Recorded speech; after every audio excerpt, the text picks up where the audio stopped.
જસદણ નગરપાલિકાની સામાન્ય ચૂંટણીમાં ભાજપના 2 ઉમેદવાર બિનહરીફ થયા હતા.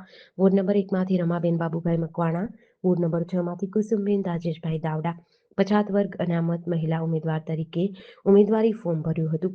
વોર્ડ નંબર 1માં કોંગ્રેસ તરફથી પછાત વર્ગ અનામત મહિલામાં ઉમેદવારી ફોર્મ ભર્યું ન હતું, જેના કારણે રમાબેન બાબુભાઈ મકવાણા બિનહરીફ થયા.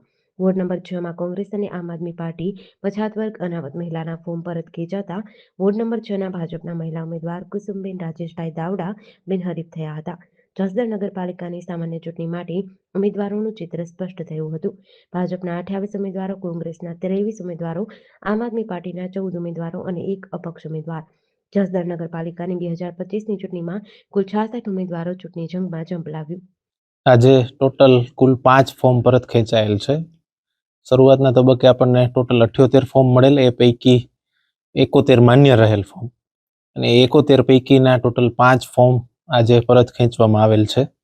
અપક્ષ, આમ આદમી પાર્ટી, કોંગ્રેસ સહિતના ઉમેદવારોએ અલગ અલગ પક્ષના ઉમેદવારોએ ફોર્મ પરત ખેંચેલ છે. આજે બિનહરીફમાં જે વોર્ડ નંબર 1 પછાત વર્ગ સ્ત્રી અને વોર્ડ નંબર 6 પછાત વર્ગ સ્ત્રી એ બિનહરીફ થયેલ છે. JDC ન્યૂઝ સાથે કરશન મામટા, રાજકોટ.